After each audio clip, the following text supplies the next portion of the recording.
Namaskar and welcome to News Night. The ICMR has refuted allegations that India is not doing enough COVID-19 tests. The Indian Council of Medical Research has said that each positive test in this country, for each positive case, there are 24 tests that have been done on people. That's a pretty high number. So that number is much lower in countries like Japan, which is 11.7 tests just to find one positive person. In Italy, 1 out of 6.7 people. In the US, it's just 1 out of 5.3 people that are tested to find somebody is positive. So India is really testing quite a lot in comparison. In the United Kingdom, in fact, it's 1 out of 3.4 to test positive.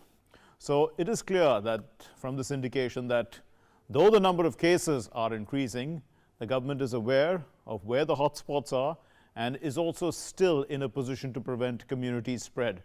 The comparatively lesser numbers of cases in India, this is because the lockdown is working, not because of a lack of testing. So we'll be looking at unnecessary politics, in fact, that's being played over COVID-19 in News Night tonight. Let's begin with the headlines. State governments implementing lockdown effectively. The situation regarding essential items is satisfactory. The centre writes to the states and union territories to implement the lockdown effectively at the ground level.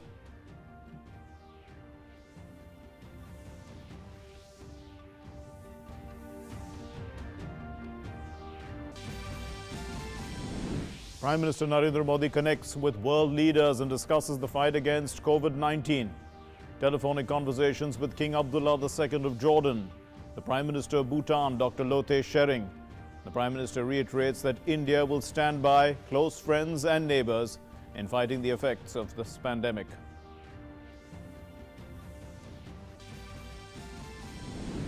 The rate at which COVID-19 is spreading in India is much lower than many developed countries, including the UK, Germany, France and the US. The rate of testing too in India is high.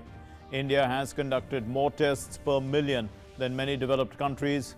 The total number of active cases of COVID-19 in India reaches 10,824. The death toll reaches 420. India receives 5 lakh testing kits, including rapid antibody test kits from China. The centre has clarified that the rapid antibody test is not conducted for early diagnosis but is used for surveillance purposes.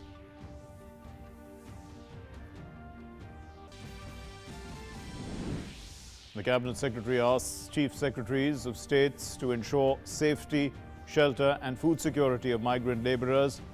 Instructions to appoint nodal officers in the districts for labour-related issues. The Ministry of Home Affairs is monitoring the lockdown violation cases daily, also monitoring attacks on health workers. The Minority Affairs Minister Mukhtar Abbas Naqvi holds a meeting with senior officials of the Waqf Board of all states through a video conference, and they discuss strict adherence to lockdown guidelines. During Ramadan, officials are urged to create awareness among people about maintaining social distancing.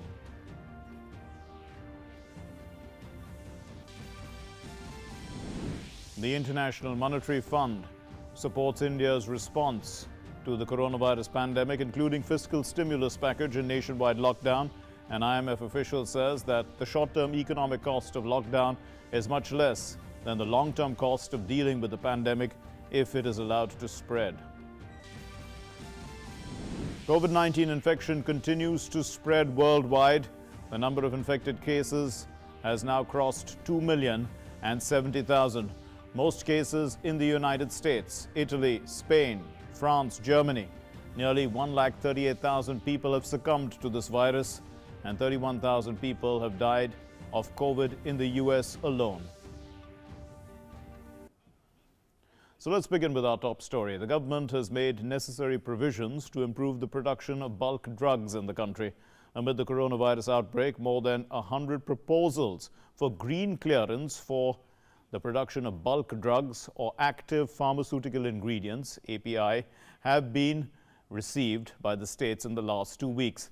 Now, this after the centre had amended the rules to expedite the process of environmental approval. The Environment Ministry had amended the Environment Impact Assessment notification for expediting the environmental clearance for API-related projects, that's active pharmaceutical ingredients. Now, they will get the approval at the state level itself. In its March 27, 2020 notification, the ministry had made an amendment to the EPI notification, EIA notification, I beg your pardon, of 2006, which says that all projects or activities for bulk drugs and intermediates manufactured for addressing various ailments have been recategorized from the existing category A to B2 category. The projects falling under category B2 are exempted from the requirement of collection of baseline data, EIA studies, and public consultation.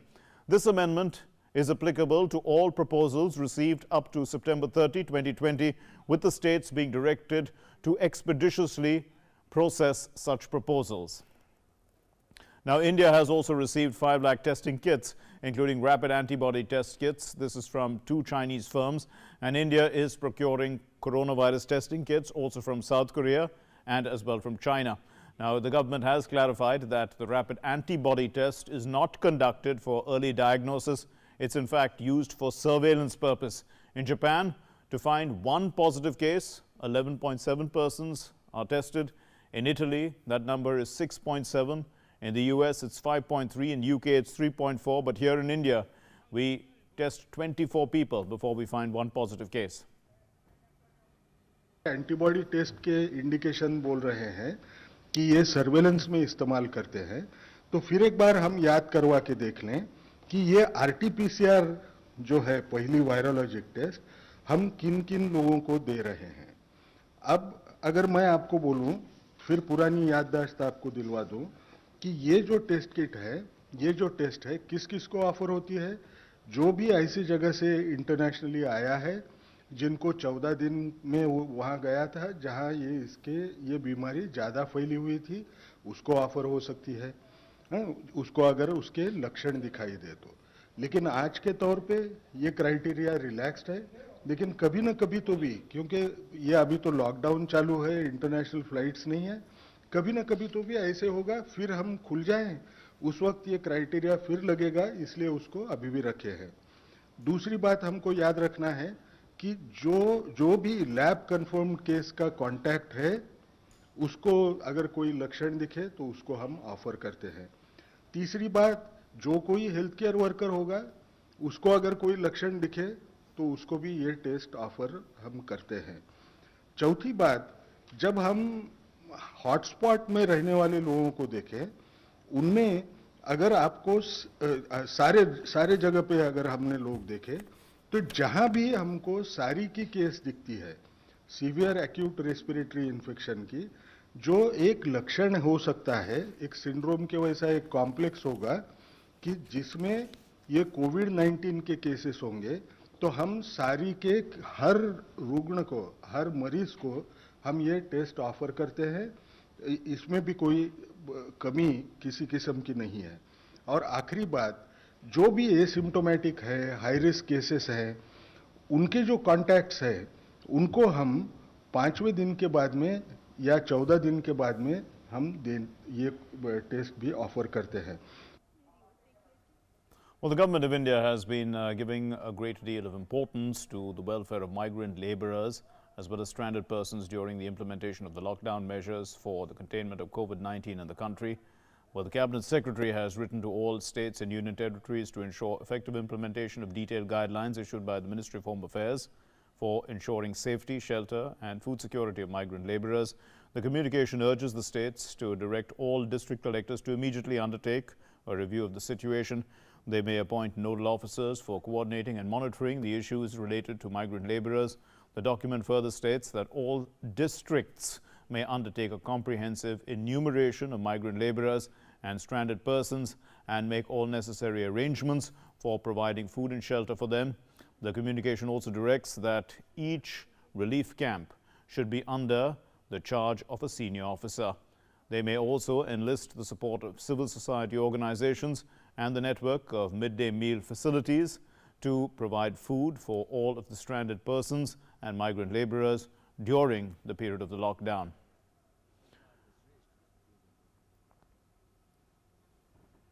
Well, the MHA is monitoring on a daily basis incidents of violation of the lockdown guidelines, including congregation of people and the opening of shops and establishments, instances of violence against health workers engaged in surveillance and quarantine measures. They are also being ascertained. The MHA would take action under the Disaster Management Act against officers found responsible for such violations.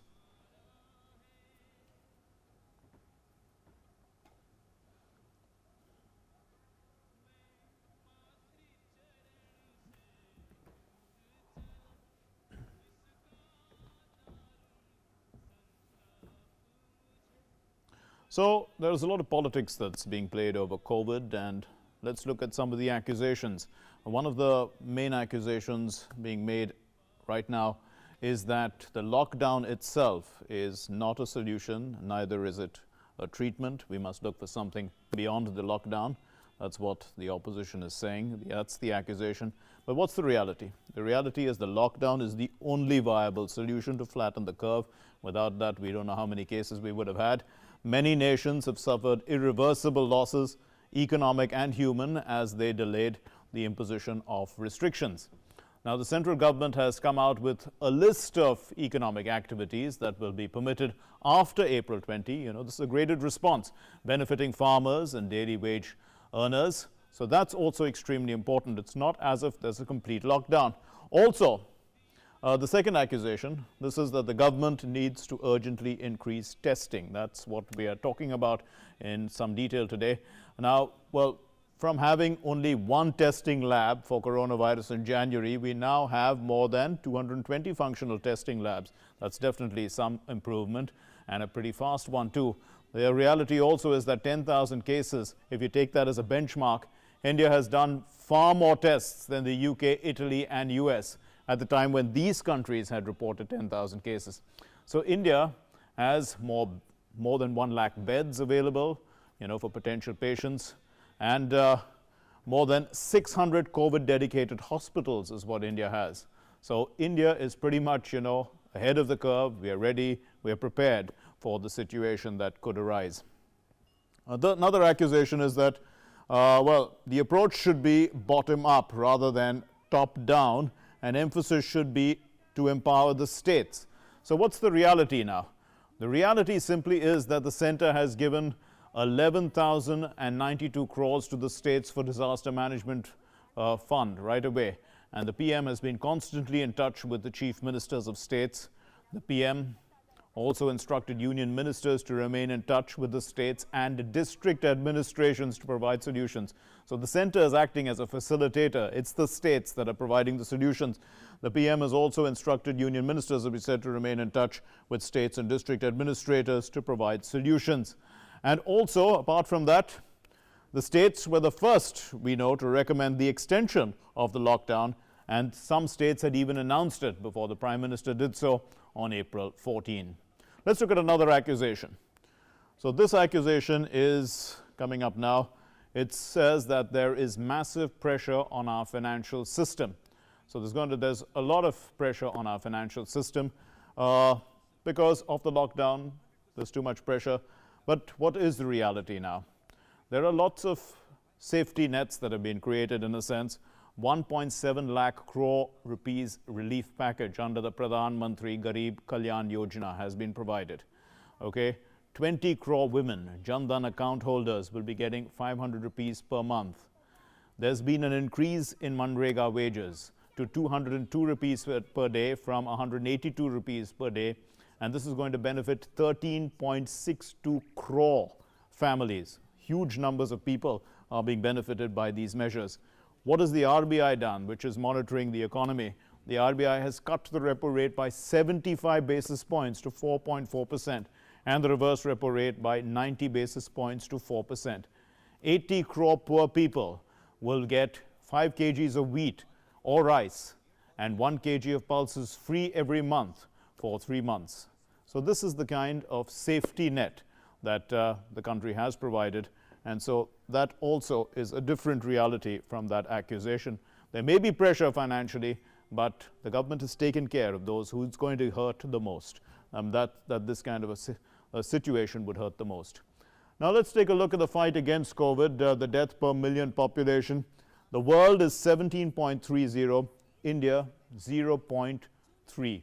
That's one of the big things. And we know Italy and France, of course, have got much higher numbers per million. And this is the reason why the lockdown has been successful. I mean, we can see clearly the figures here. The death per million population, the world 17.3, India 0.30%. We can move on to the next statistical data of how India is faring in this fight against COVID-19. So we can see other countries as well. Japan, it's 1, Australia 2, India still below. Even these countries which are doing well in the fight against coronavirus. What about the cases per million population, total cases per million? This is, these are the cases, that was the death. These are the cases per million population. India has only 9 cases per million population. Italy 2,732, France 2,265. The world, of course, 267. Germany 1,608. The UK 1,451. We can see clearly that India is doing better than most other countries of the world. Another reason why that's happening, no second guesses, it's because of the lockdown.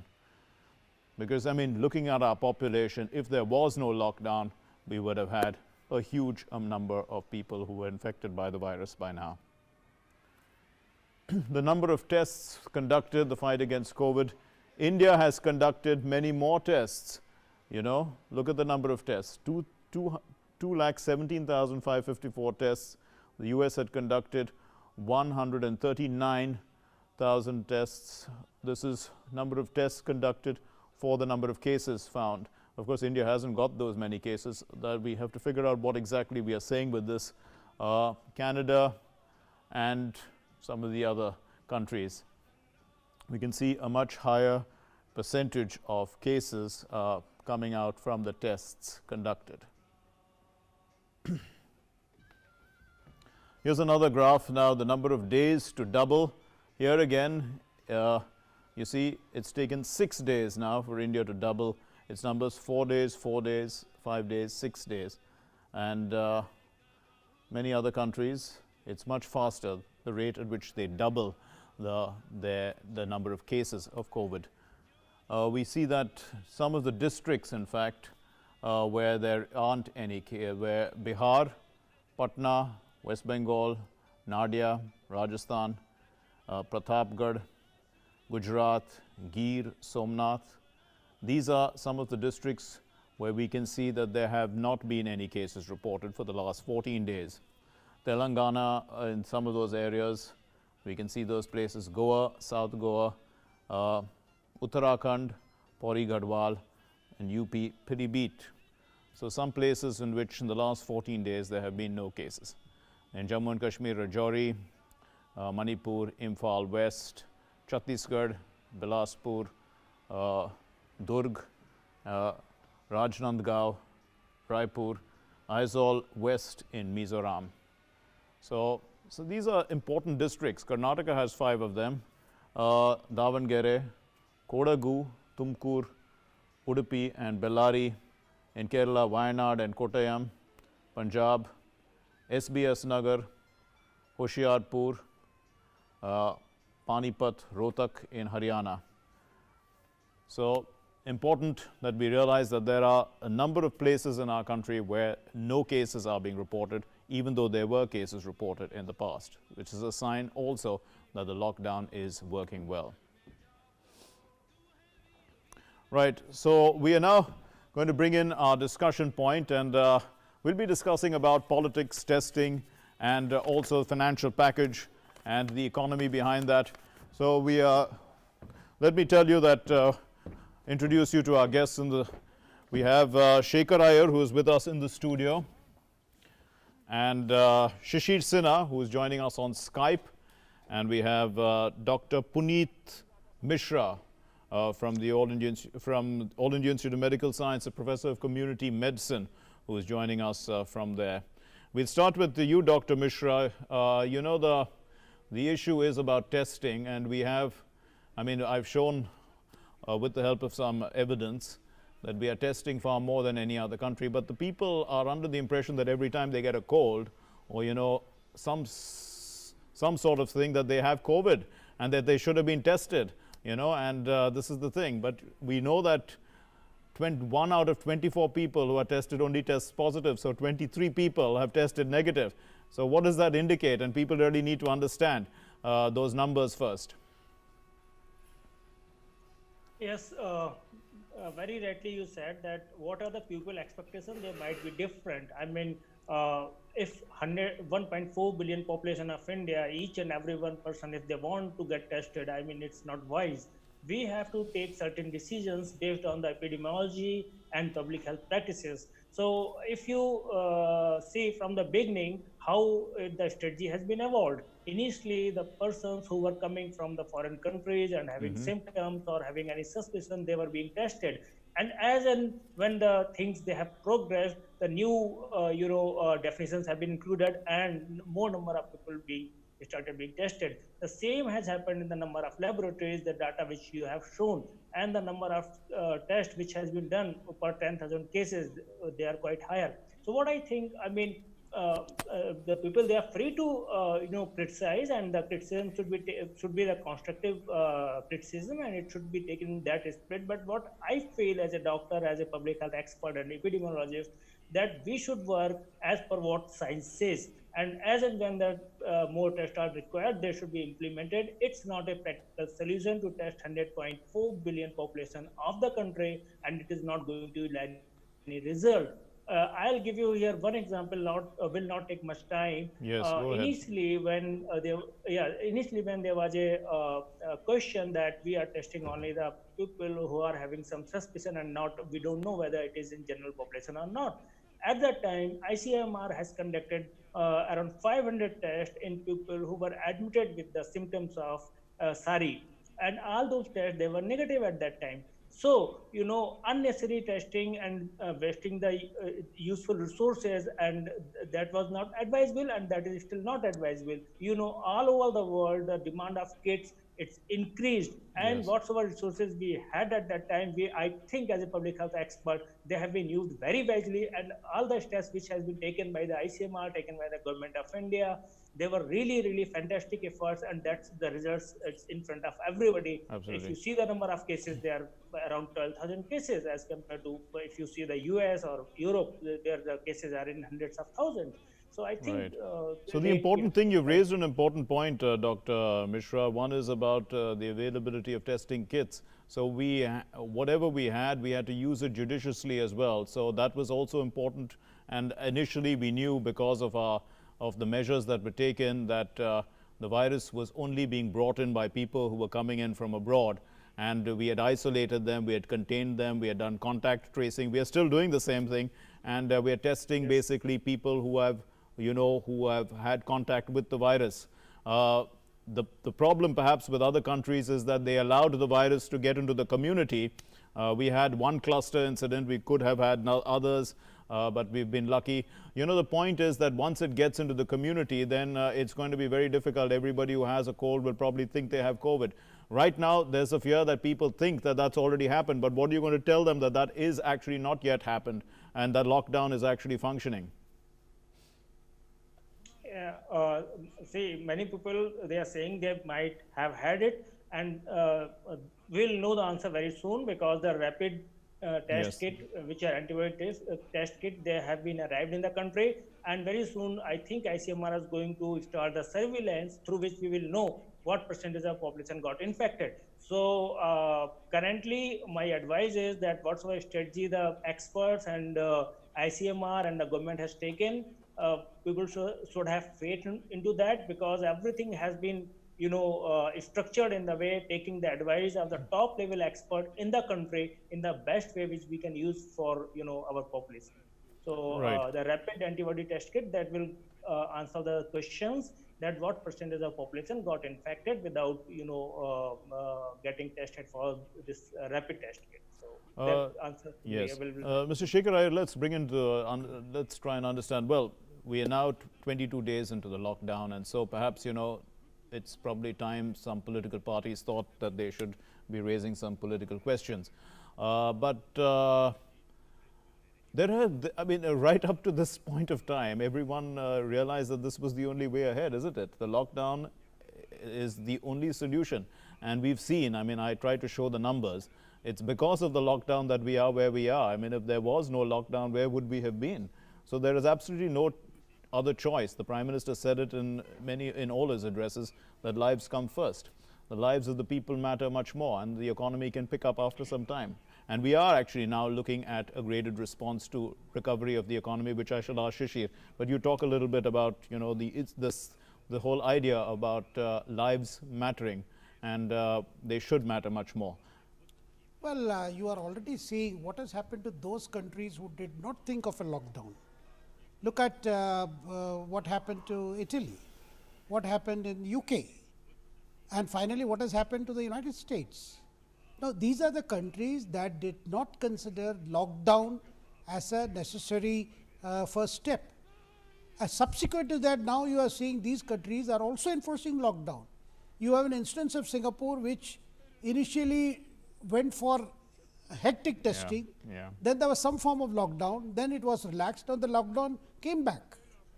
So you can see that lockdown has now been accepted as a very necessary and foremost thing to prevent the spread of the contagion.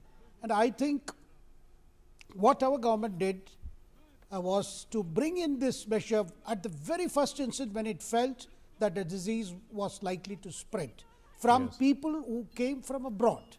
Now, that is the reason which Dr. Mishra also pointed out, that the need for testing arose of very specific categories. Yes. People who returned from abroad, from those very countries where the disease was spreading. Number two, people who came in contact with the people who returned from abroad. Then broadly, and whether those people who came in contact with those who came in contact. Yeah, absolutely. And did they spread it? Yes. So there was a very specific, targeted way in which the government approached, in which way ICMR has approached. But today, to question, whether the lockdown was necessary and the lockdown will not help, once the lockdown is lifted, the disease will spread. I think these are unnecessary alarmist speculation, when you know very well that the government is seized of the matter. Our researchers are seized of this issue. Yes, yes. Because no purpose is going to be served, thinking that, okay, someday the lockdown will lift and I'm going to fall victim to a disease. I think this is not at all a proper approach, when you know very well there are good reasons why you may not fall victim, and there are also good reasons why there could still be danger lurking. The only way to go about it is enforce the lockdown in the strictest sense, follow the guidelines that have been issued, and let us look forward to a situation where, as more of these rapid testing kits arrive, and these kits are found to be in order, because we are also facing a situation where some of the kits may not be in proper condition, as has happened in some cases. Yes. And this has not just happened in India, it has happened in countries which have imported kits, Right, say from China. I'll go back to Dr. Mishra on that, but let's bring in Shishir Sinha first. But Shishir, the point is that the vulnerable communities were always taken care of when the lockdown was first imposed. And, they have had trouble. It's very difficult, to go so many days without those who are daily wage earners, without their income for the day, because they live by the day, they live putting aside a little bit every day. But the government has, put in place a relief package which is quite comprehensive, covering a vast section of the people, and including, from the 20th, we're going to see a lot of relaxation for self-employed people. We're also going to see a number of relaxations in terms of Manrega and works that are going to be done specifically with the help of agriculture, going back to the primary sector, which employs a vast majority of people who are dependent on daily wages. So what do you think? I mean, has the government has understood the problem, is what I'm trying to ask you. See, Mark, there are two aspects. One is the package which was announced as the Pradhan Mantri Garib Kalyan Yojana, Yes. and the second is the graded reopening of the economy. Let me begin with the first part, that's the Pradhan Mantri Garib Kalyan Yojana. You know, at this moment we have almost 28 to 30 crore households, and out of that 30 crore, 28 to 30 crore household, this Pradhan Mantri Garib Kalyan Yojana is taking care of almost 20 crore household. If we take that just Ujjwala, you must be knowing that 8 crore women are enrolled under Ujjwala. So almost 8 crore families are getting minimum support of rupees 4,000. 4,000 in that sense, 2,000 for the LPG cylinder, then 500 rupees for the free food grains, and then 500 rupees per month deposited in the Pradhan Mantri Jan Dhan Yojana. Then 12 crore families are getting at least 2,000 rupees for income support from the government. So we need to understand this thing, that see the number, and then there will always be some practical difficulty. Let me just give you an example of Pradhan Mantri Kisan Yojana. We all know that in India, the farming is mostly on the contract one. I mean, you own the land, but you are not farming. Yes, yes. There are other peoples who are doing that. So Yes. when Pradhan Mantri Kisan Yojana is not going to reach those people, we start criticizing that this scheme is not successful.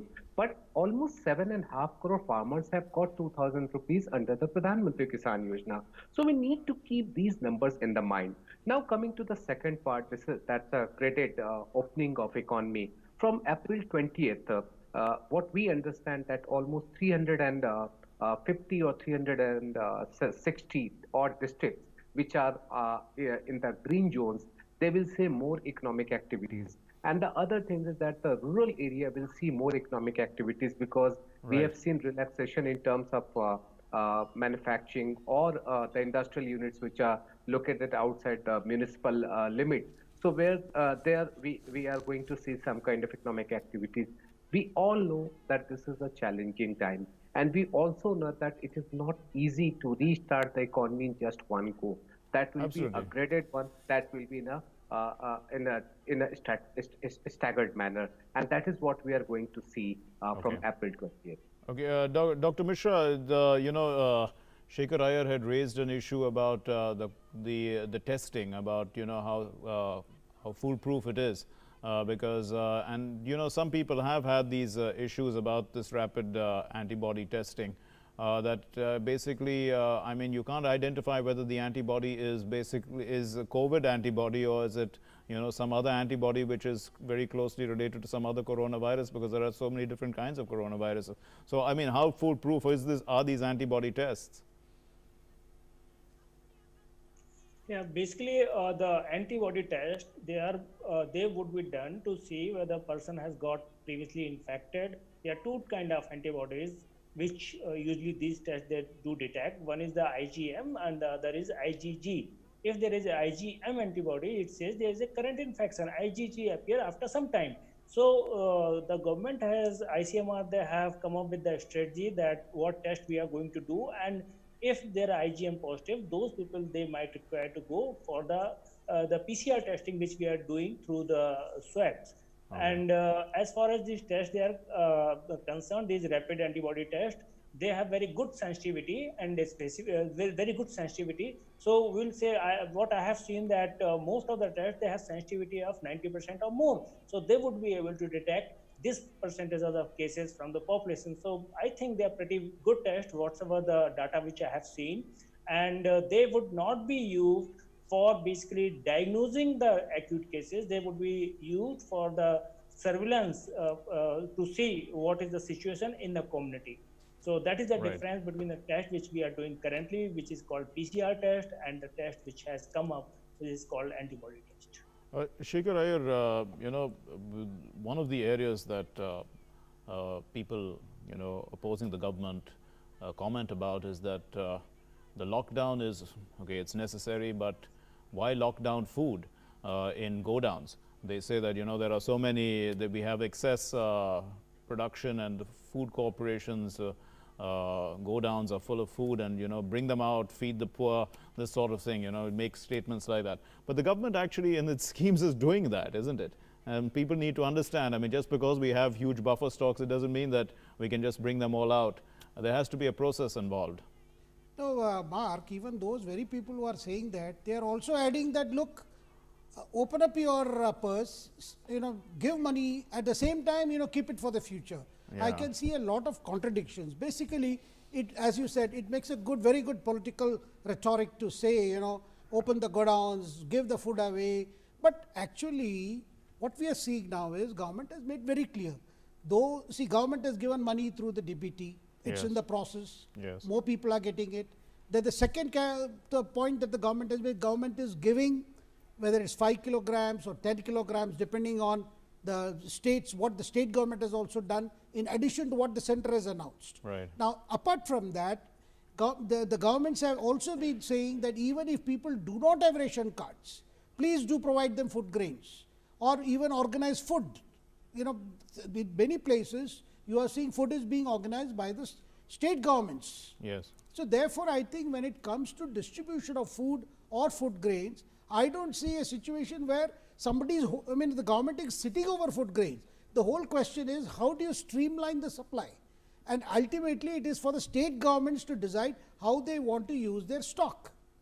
Right. And there is no shortage of the food grains at all. That has been made several times clear. So nobody is sitting and not preventing from distribution. I think that's a very erroneous impression, though it may sound politically a good point to make. That's right. And also, even from the economic point of view, Shashish Sinha, people will think that what's the use of all our reserves? It's meant for a situation like this. They were supposed to be shock absorbers. And, if you're not going to use them right now to absorb the shock with a huge stimulus package, give us 5% of GDP as a stimulus package, let's revive the economy.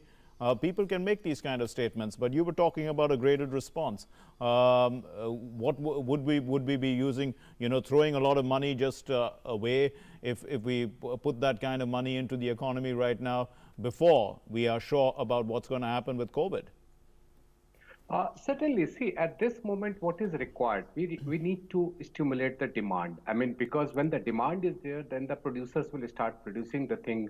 Then the factories will be running at full stream. There will be more and more employment opportunities. And in that turn, people will get money in their hand and they will continue spending. So this is a kind of cycle which we need to restart.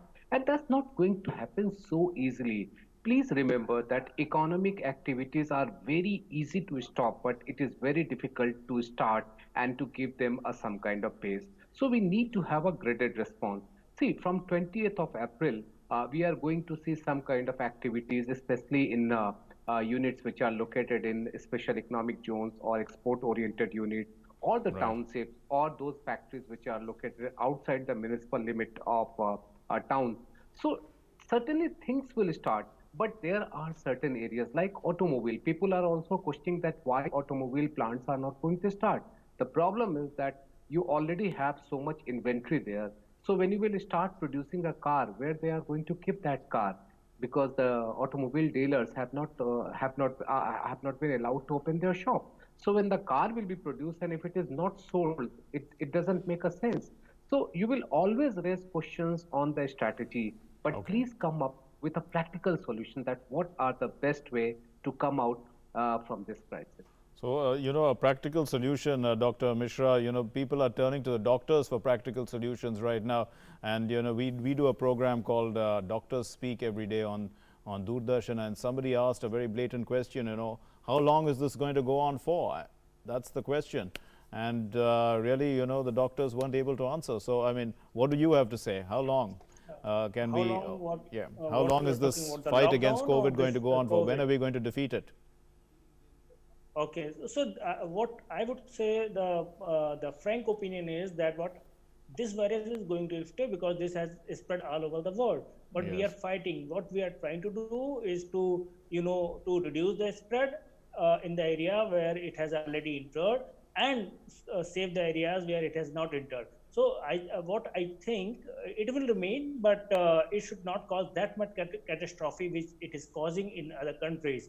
And so far we have been very successful. And what I will like to add here is, people, they were talking about the lockdown. They were all the decisions they have been taken with the epidemiologists in public health all over the world. But what makes us different is what I feel as a public health expert.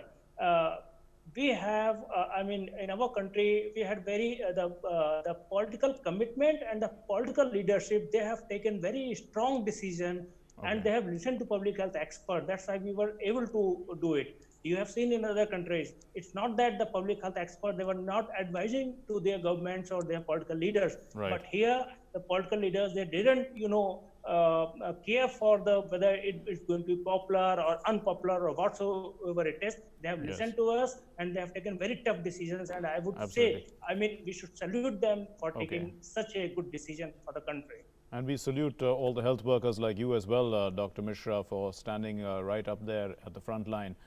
Thank you very much, Dr. Mishra, Shishir Sinha, and Shekhar Iyer. Important message there coming from Dr. Mishra at the end. You know, it is the political leadership that has taken these kind of decisions, and that's why we are ahead of the curve, and we must consolidate on that. Otherwise, we could lose this advantage, and that is all up to us. We are in a lockdown. We should take it seriously. Even though we want to go out and do work, there are certain norms that we have to fulfill, and we have to continue to do that because it's now being ingrained into us. Social distancing, hand washing, and all these personal hygiene things are extremely important, at least for the next few months. Thanks once again. Now, moving on to our next story then. The Enforcement Directorate has filed a money laundering case against the Tablighi Jamaat leader Maulana Saad Kandhalli trusts linked to the Jamaat and others. An enforcement case information report has been filed by the agency based on the Delhi Police's FIR. A criminal case under the Prevention of Money Laundering Act has been filed against Kandhalvi and also the trusts linked to him and the Jamaat and a few others. The Delhi Police's crime branch had on March 31 lodged an FIR against 7 people, including the cleric, on a complaint by the station house officer of Nizamuddin Police Station for holding a congregation of the Tablighi Jamaat followers in alleged violation of the orders against the large gatherings to contain the spread of coronavirus. Officials said the ED has worked on the finances and the transactions of the Tablighi Jamaat and its office bearers over the last few days and has obtained various documents from the banks and financial intelligence gathering agencies. At least 9,000 people participated in the religious congregation in Nizamuddin. Later, many of the attendees travelled to various parts of the country as well. Moving on, Prime Minister Narendra Modi spoke on the phone today to Dr. Lote Tshering, the Prime Minister of the Kingdom of Bhutan. The two Prime Ministers discussed the regional situation in the wake of the COVID-19 pandemic. Prime Minister expressed his admiration for the way His Majesty the King of Bhutan and Dr. Tshering have led from the front in this fight against the spread of the infection.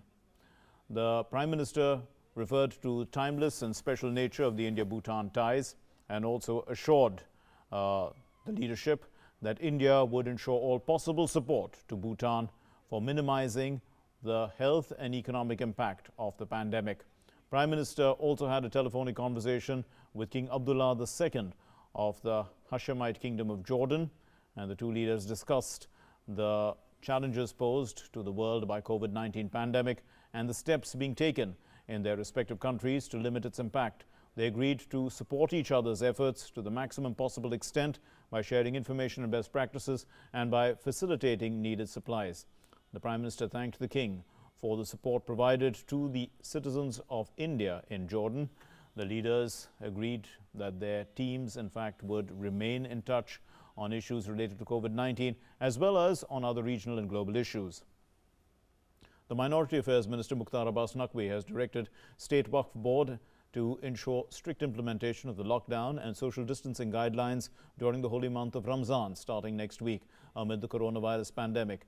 At a meeting via video conferencing, Naqvi asked the State Waqf Board's officials to create awareness among people to offer prayers and to perform other religious rituals like iftar during Ramzan, which begins on April 24 and 25, saying they should be staying inside their homes. More than 7 lakh registered mosques, idgahs, imam bhadas, also dhargahs and other religious and social institutions come under the state Waqf boards in the country. The Central Waqf Council is the regulatory body of the state Waqf boards in India, and the minister added that we should cooperate with health workers, security forces, administrative officers, sanitation workers and others. ये वक्फ board के जो तमाम अधिकारी हैं, तमाम CEO हैं, तमाम chairman हैं, उन सब ने एश्योर किया है, सब ने कहा है कि हम मजबूती के साथ रमज़ान के इस पवित्र महीने में लॉकडाउन का, सोशल डिस्टेंसिंग का पूरी तरह से मजबूती से पालन करेंगे, नंबर 1। उसके साथ ही साथ हम लोग, एक परंपरा रही है कि रमज़ान के महीने में हम सार्वजनिक स्थलों पर, व्यक्तिगत स्थलों पर, प्राइवेट जगहों पर भी हम इफ्तार का आयोजन करते हैं, हम और भी जो रमज़ान से जुड़े हुए कार्यक्रम हैं वो करते हैं, उसे भी हमें नहीं करना है। The Cyber Coordination Center under the Union Ministry of Home Affairs has issued an advisory on secure use of Zoom meeting platform by private individuals. This advisory states that the platform is not for use by government officers or officials for official purposes. The document makes reference to earlier advisories of the Indian Computer Emergency Response Team and states that Zoom is not a safe platform. The guidelines have been issued to safeguard private individuals who would like to use the platform for private purposes. The broad objective of this advisory is to prevent any unauthorized entry into a Zoom conference room and to prevent the unauthorized participant from carrying out malicious attacks on the terminals of other users at a conference.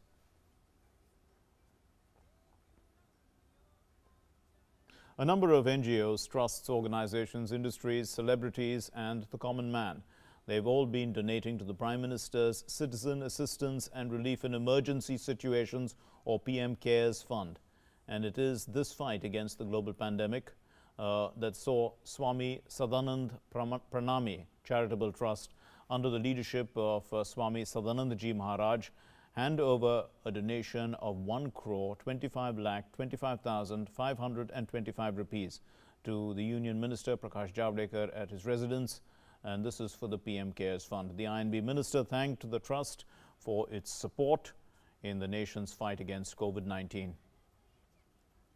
And under the Pradhan Mantri Garib Kalyan Yojana, beneficiaries of the PM Ujjwala Yojana are being provided with LPG cylinders, and more than 300 beneficiaries received the free cylinder, including those in Itanagar and Papumpare district, and the payment has been sent to their bank accounts of the beneficiaries.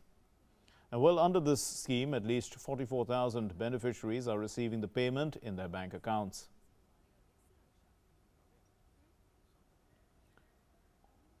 पहले में तो मोदी जी का तरफ से cylinder का card बनाने का order आया था, तो उसका बनाया था। फिर कल परसों मैंने ये क्या सिलेंडर लेने के लिए बुकिंग करने के लिए गया, तो कहा गया था ना ये फ्री में मिलेगा, तो हमको ये महीना में फ्री में सिलेंडर मिला है। और उसके लिए तो अभी लॉकडाउन के लिए मतलब थोड़ा आदमी हम लोग को मतलब परेशान होता है, तो उसके लिए फ्री में ये महीना को मिला है तो थोड़ा अच्छा लगा है। तो किसी को भी जिसका पैसा हो ना हो लेकिन फ्री में मिला है, सरकार का तरफ से मदद मिला है, उसके लिए सरकार को मतलब धन्यवाद देता है। फ्री सिलेंडर्स का तो प्रधानमंत्री उज्ज्वला योजना के जो बेनिफिशियरीज है अरुणाचल में, पूरे इंडिया में दिए जा रहे हैं। तो अरुणाचल में अरुणाचल में 44,660 बेनिफिशियरीज है इन टोटल प्रधानमंत्री उज्ज्वला योजना का। तो सारे बेनिफिशियरीज को फ्री सिलेंडर्स दिया जाएगा। ये free cylinders government of India की तरफ से है, और आपका प्रधानमंत्री गरीब कल्याण योजना के मुताबिक अब क्या होता है कि फ्री सिलेंडर्स का पैसा जो है, अमाउंट जो है एक सिलेंडर रिफिल का, पहला सिलेंडर रिफिल का पैसा उनके गरीब लोगों के जो भी उज्ज्वला योजना के बेनिफिशियरीज है उनके अकाउंट में ट्रांसफर किया जाएगा, और ये शुरू हो चुका है। In Jammu and Kashmir's Pulwama district, an example of vitality and humanity during the present COVID-19 pandemic in this lockdown. Well, Nazir Ahmed, who's a resident of Patal Bagh village of Pampur in Pulwama, has set a good example. He took care of several visitors who had been stuck in the lockdown in the village, and he took care of them. And the man in fact is hosting tourists from Mumbai who have been stuck there, and they seem to be enjoying themselves. So speaking about his good deeds, Nazir Ahmed says that he is providing the tourists with everything, including food, accommodation and other daily essentials, because the Almighty has bestowed on him the opportunity to look after them and that they are his guests. Javed Ahmad Sheikh अपनी माँ के साथ बॉम्बे से यहाँ घूमने के लिए आया था।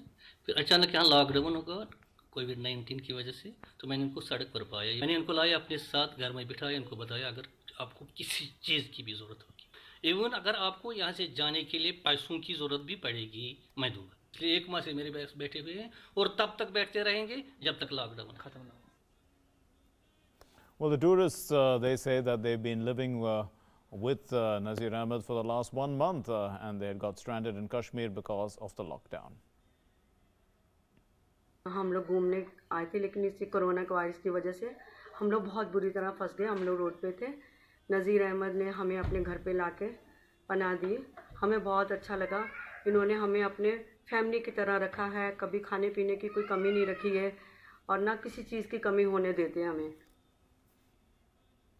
Well, strongly supporting India's policy response to the coronavirus pandemic, including the fiscal stimulus package and the nationwide lockdown, the IMF has said that the immediate priority for the government is to take all steps needed to address the health needs of the world's second most populous country. A top IMF official said that the short-term economic cost of the lockdown is much less than the long-term cost of dealing with the pandemic if it is allowed to spread. Speaking at a press briefing, Chang Yong-ri, who is the director of IMF's Asia and Pacific Department, also said that the impact of the deadly coronavirus on Asia will be severe across the board. The IMF has forecast growth in Asia to stall to 0% in 2020. Asia has not experienced zero growth in the last 60 years. But since Asia was exposed to this virus before other countries, a recovery may begin earlier as well, and growth in 2021 is expected to rise to 7.6%. That's pretty good news. You know, as I mentioned in my opening remark, we welcome the India government's proactive decision to have a significant lockdown to prevent the spread of the disease. I think that can cause a significant drop in economic activity. Growth rate will go down, definitely.